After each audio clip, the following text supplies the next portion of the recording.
Lieve mensen, ik wil in dit afscheidscollege een bijdrage leveren aan een actuele vraag. Zie het als een geschenk aan de Protestantse Theologische Universiteit, dat zowel ernst als spel bevat. Daarom gaat het over theologie, maar is het muzikaal getoonzet en wel op de tweede Franse suite in C kleine terts van Johann Sebastian Bach. In 6 dansen, van de Allemande tot de Gigue, wil ik het thema van vanmiddag aan u laten horen. Dat thema diende zich aan toen ik me afvroeg waar ik nu eigenlijk 21 jaar gewerkt heb. Het Theologisch Seminarium Heidepark, waar ik op 16 april 1999 aantrad, is inmiddels via een aantal tussenstappen geëvolueerd tot het Centrum voor Beroepsvorming en Spiritualiteit. Dat kort ik voortaan tot CBS af. Van de Protestantse Theologische Universiteit en dat korten we af als PTAU. En het lijkt daar een duidelijk bestaan te leiden. Toch is dat schijn. Het is zelfs de vraag of het daar wel bestaansrecht heeft. Dit nu is de vraag die ik vanmiddag wil onderzoeken. Is er echt plek voor het CBS? En formeler gezegd, is er plek voor het CBS in de theologische encyclopedie van de PTAU?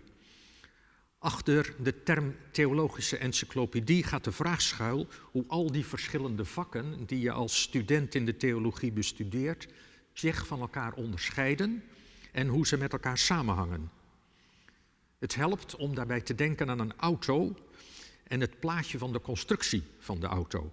Mijn belangstelling vanmiddag gaat daarbij vooral uit naar het chassis, oftewel het platform waarop de rest is opgebouwd. Mijn vraag is deze: op basis van welke argumenten heeft het CBS een rechtmatige plaats in de opbouw van de theologische studie?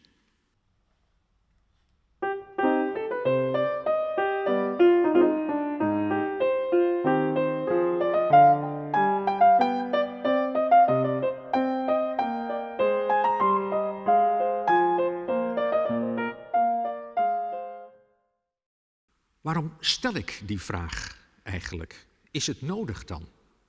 Wel, de PTAU heeft een centrum voor beroepsvorming en spiritualiteit. Wat meer is, dit CBS staat goed bekend, zowel onder studenten en predikanten als ook onder collega's en het bestuur. Desondanks leidt het paradoxaal genoeg een schimmig bestaan. Daar zouden veel kleine voorbeelden van te geven zijn. Maar het meest opvallende voorbeeld van de laatste tijd is wel te vinden in de kleine encyclopedie van de theologie die professor Maarten Wisse zo'n 2 maanden geleden voor gebruik binnen de PTAU geschreven heeft. In die nota doet hij een voorstel hoe je de onderlinge verhouding van de vakken aan de PTAU kunt zien. Hij maakt dus een bouwtekening van de theologische auto. Juist omdat het een helder stuk is, treft het des te meer dat je na lezing ervan nooit op de gedachte zou komen dat de PTAU een CBS heeft, dat ook iets betekent in de opleiding en nascholing van theologen. Dat is extra opvallend, omdat 10 belangrijke mensen binnen de PTAU op eerdere versies van dit stuk hun feedback hebben gegeven. Niemand van hen heeft hier blijkbaar een omissie ervaren. Dat roept de vraag op, hoe komt dat toch? Wat maakt dat het CBS in de theologische zelfdefinitie van de PTAU zo gemakkelijk ontbreekt? Voor de mensen die daar werken en voor de PTAU als geheel is die vraag niet zonder belang. Dat is de reden dat ik hem vanmiddag met u wil delen.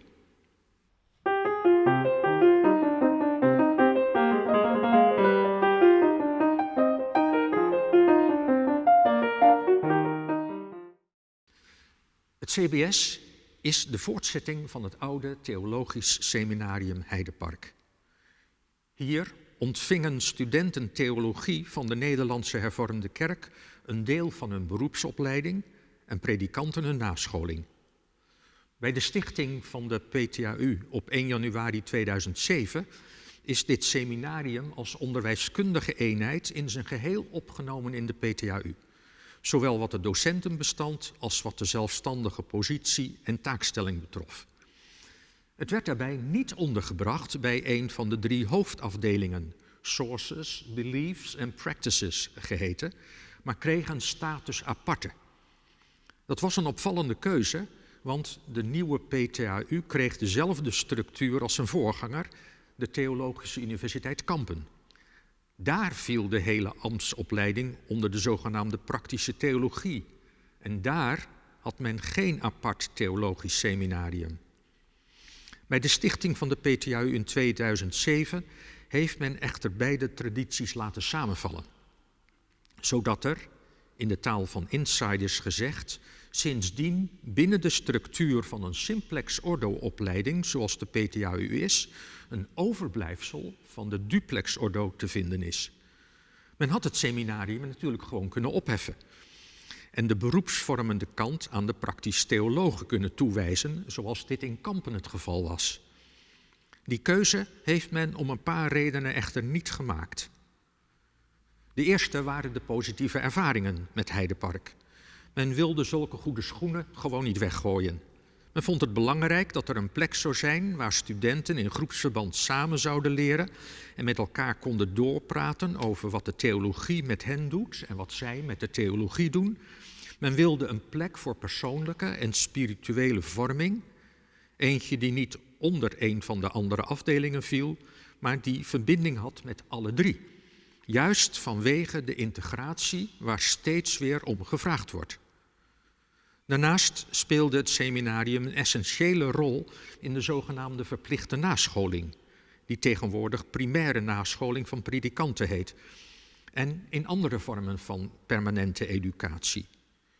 Hiervoor zou in ieder geval een aparte afdeling met specifieke know-how nodig zijn. In de continuïteit met het verleden werd deze taak daarom apart in het bestuursreglement van de PTAU als verantwoordelijkheid van het seminarium opgenomen. Het CBS, zoals het inmiddels heet, heeft dus op goede gronden een aparte plek gekregen binnen de PTAU. Tegelijk is toen niet doordacht hoe het dan moest met de theologische encyclopedie. Het gevolg is dat er tot nu toe onduidelijkheid bestaat over zijn positie. De situatie die we sindsdien hebben lijkt op een auto met 3 wielen. Sources, Beliefs en Practices geheten. Die achtereenvolgens draaien om de historische, de systematische en de praktische theologie. Het CBS is het aanhangwagentje. Vaak handig voor op reis, maar ook gemakkelijk af te koppelen en geen wezenlijk onderdeel van het voertuig zelf. Van die ouderwetse constructie moeten we nu af. We hebben een auto met 4 wielen nodig. Eentje die stabieler rijdt.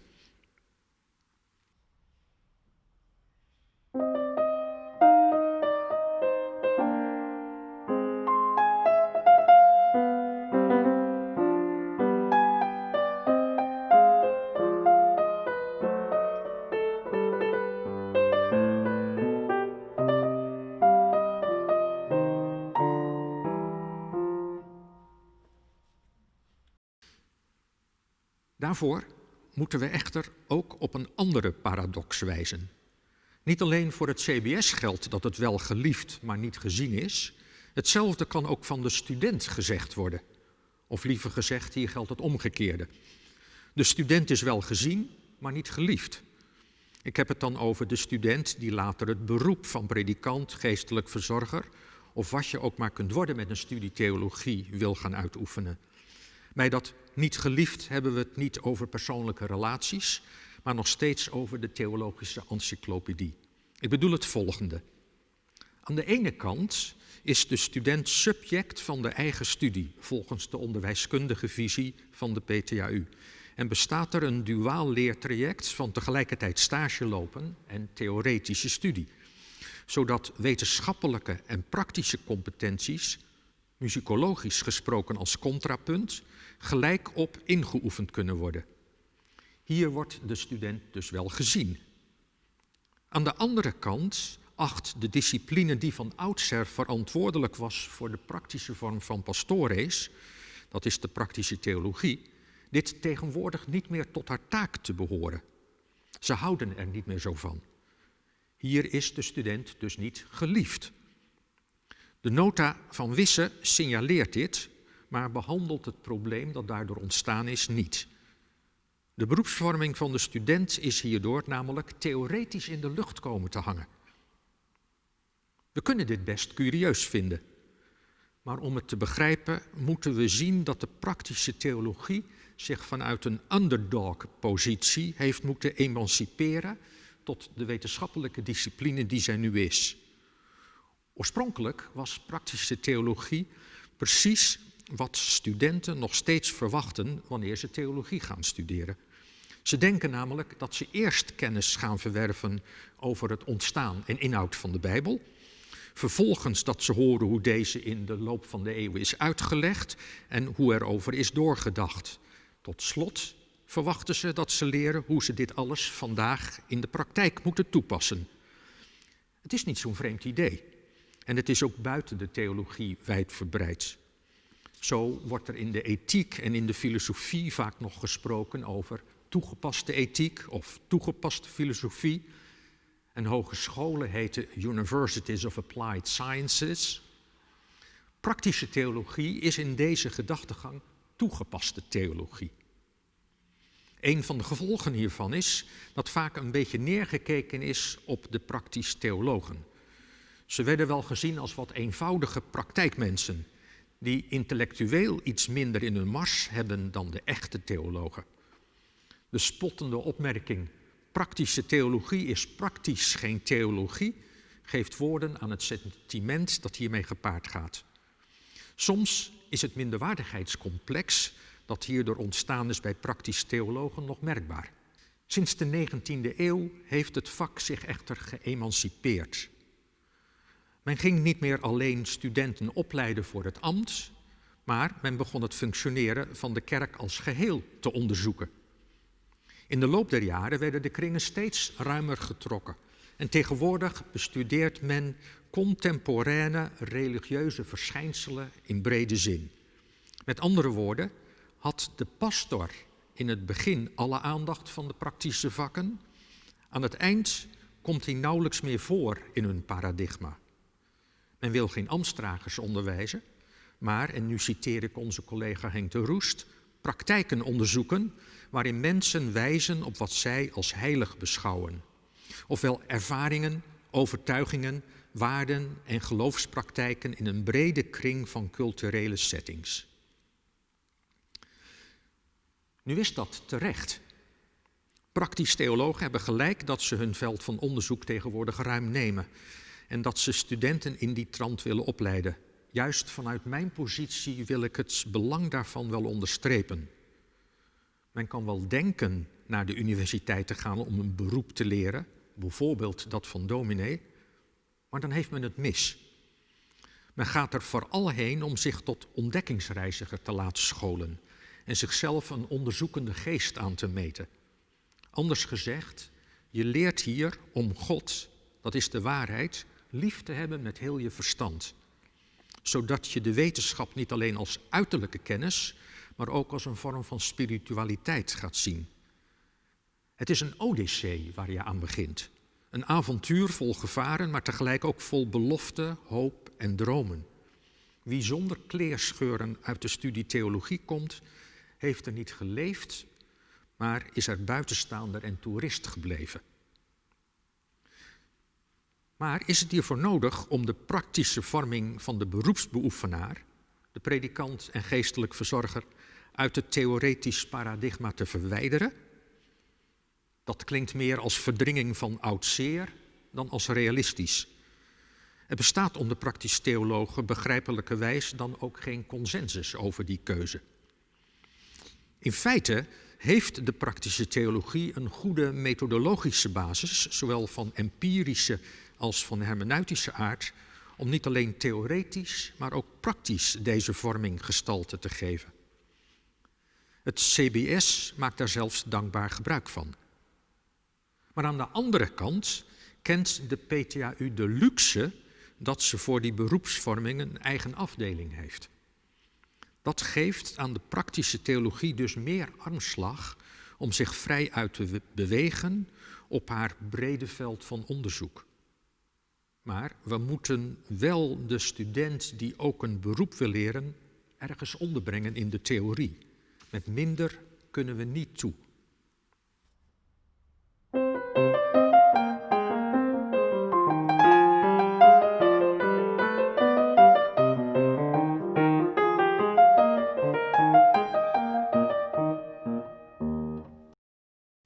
Dit kunnen we doen door die onderafdeling van de praktische theologie, die zich traditioneel bezighoudt met het pastorale beroep, de zogenaamde pastoraaltheologie, meer eigen gezicht te geven en deze op haar beurt weer te laten emanciperen van de praktische theologie als geheel. Er bestaan zelfs filosofische en onderwijstheoretische argumenten om dit te doen. De klassieke theologische encyclopedie, zoals deze ook in de nota van Wisse naar voren komt, is in zijn geheel objectgericht.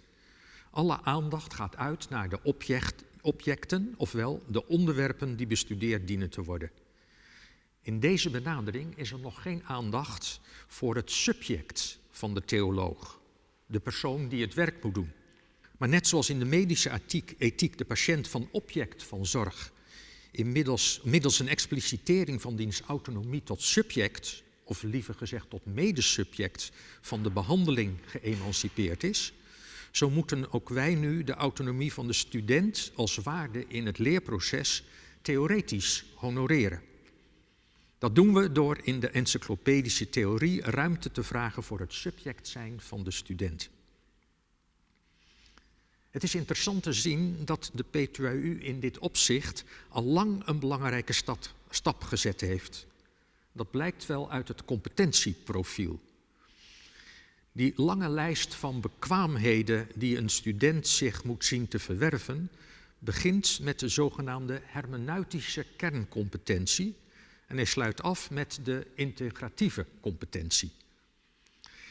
Bij die eerste competentie wordt onder andere gezegd dat men in staat moet zijn, nu citeer ik, zichzelf hierbij, en dat is bij het verstaan van Bijbel en traditie, dat men zichzelf hierbij te laten lezen, interpreteren, verstaan en vertolken. Hier komt de student zelf dus in vizier. Het heet zelfs een kernvaardigheid om in het hele verstaansproces waarin hij betrokken is ook zichzelf te kennen, te laten kennen en de interpretaties die anderen teruggeven serieus te nemen. De relatie met zichzelf en met anderen is theologisch relevant, is hiermee gezegd. De laatste competentie die een student zich dient te verwerven heet de integratieve bekwaamheid. Deze houdt in dat zij aan het eind in staat moet zijn om alles wat ze geleerd heeft te integreren in eigen denken, voelen, willen en handelen. Het betreft dus een actie van de student zelf. Dit impliceert dat de leertheorie van de universiteit plek geeft aan het subject van de student. Op de achtergrond staan ontwikkelingen in de taalfilosofie, kennissociologie, leertheorie en hermeneutiek. Ontwikkelingen die ook de praktische theologie beïnvloed hebben. Dacht men vroeger dat een student eerst de objectieve theorie moest leren, om deze later op helaas wat subjectievere wijze te gaan toepassen in de praktijk? Tegenwoordig kijken we anders aan naar wat kennis is. Het is niet iets wat iemand als een pakketje krijgt overgeleverd om het vervolgens in bezit te hebben, maar het is een interactioneel proces waarbij degene die leert kennen in relatie treedt tot het object van haar kennis en de eigen interne schema's herstructureert op grond van nieuwe informatie. Kennis is daarmee een actie en relationeel van aard. Er is een actieve relatie tussen subject en object. Praktisch theologen zullen daarom zeggen dat we niet meer van theorie naar de praktijk moeten denken, maar dat we een cyclisch proces moeten onderzoeken volgens het zogenaamde praxis-theorie-praxis model. Daarmee bedoelen ze dat de praktijken die onderzocht worden zelf al theorie geladen zijn en dat het theologische kennis oplevert om deze te expliciteren. Dit nu geldt ook voor de praktijken waarin onze studenten zich begeven. Hun ervaringen zijn theologisch relevant. Het is dus niet meer dan logisch om ook in de theologische encyclopedie ruimte voor hen te maken.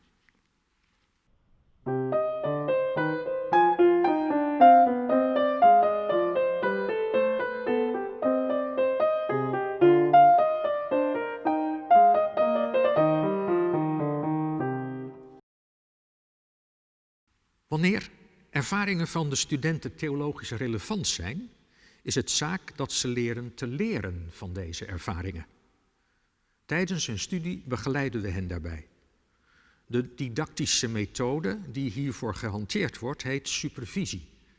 En de kennis daarvan is belegd bij het CBS. Supervisie vormt een kernactiviteit in ons dagelijks werk. En het is in mijn eigen leven een voorrecht geweest dat ik dit vak heb moeten leren toen ik aan het seminarium verbonden werd. Als er ergens sprake is dat de student subject in het eigen leerproces is dat wel in supervisie. Hier zijn we erop gericht een student te helpen om uit de kluwen van stage- en werkervaringen die zij kan opdoen, de voor haar relevante leerervaring te bevrijden. We zoeken samen naar de betekenis van deze ervaring op allerlei niveaus. Dat wil zeggen feitelijk en praktisch, maar ook ethisch, geloofsmatig en theologisch. Omdat we beseffen dat elke praktijk, ook die van de eigen stage- of werkervaring, tot aan het boord met betekenis geladen is. Kernwoord in supervisie is integratie. We bedoelen hiermee dat de student moet leren om de verschillende stemmen die aanspraak op haar maken, bewust te hanteren. Allereerst de verschillende stemmen van het eigen ik, die iets voelen, willen of denken. En vervolgens de diverse stemmen van de buitenwereld, zoals deze op haar afkomen vanuit de werkcontext, de stagecontext en de eisen van het beroep.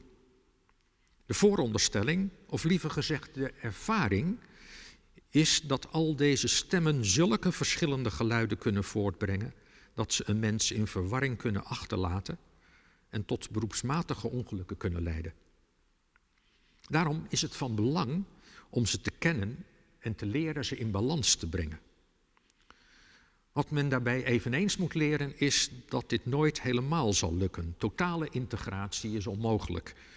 We leven immers in een gefragmenteerde wereld en we zijn zelf ook gefragmenteerde wezens.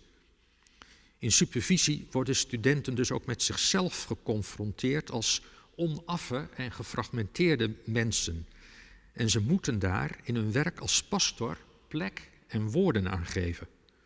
In een dergelijk leerproces zal men professioneel en spiritueel kunnen groeien. Het raakt inderdaad ook aan spiritualiteit.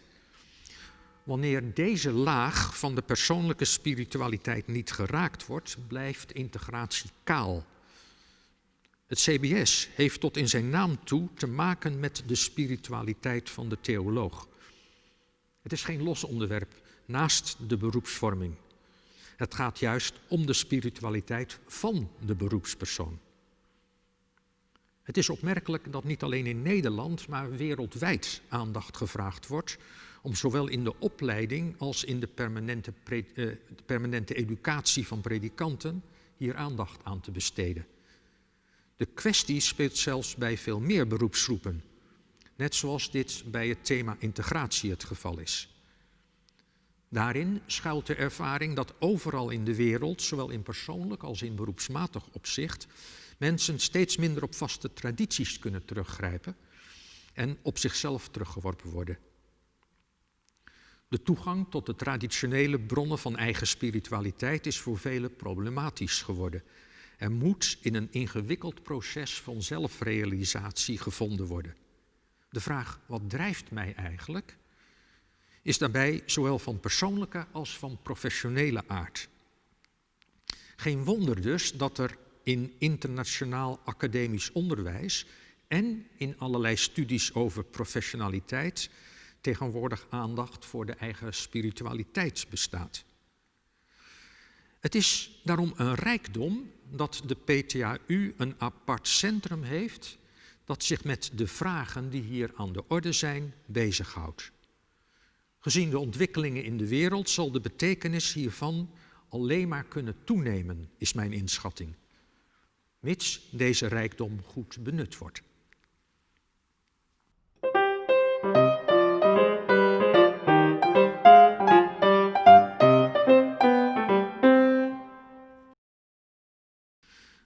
Wij komen langzamerhand aan het eind van ons betoog. En ik vat eerst samen.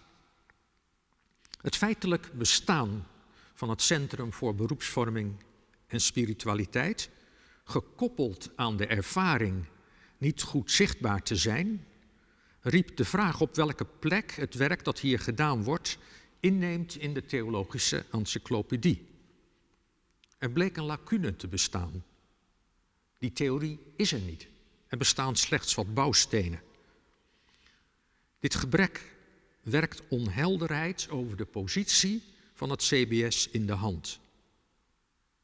Traditioneel moeten de activiteiten van het CBS weliswaar gezien worden als onderdeel van de praktische theologie, specifiek de pastoraaltheologie, die zich richt op het concrete werk dat pastores uitoefenen. Maar er bleken redenen om hier even in te houden. De eerste was dat het CBS in het beleid van de PTAU expres niet bij practices is ondergebracht. Omdat men wilde dat het ten behoeve van de integratie van alle drie de disciplines zou kunnen werken en niet ondergeschikt zou zijn aan de belangen van de praktische theologie. En de tweede reden was dat de praktische theologie zelf in haar zelfverstaan nogal afstand genomen heeft van een klassiek deel van haar taak, de beroepsopleiding van pastores. Met als gevolg dat die taak theoretisch gezien nu in de lucht hangt.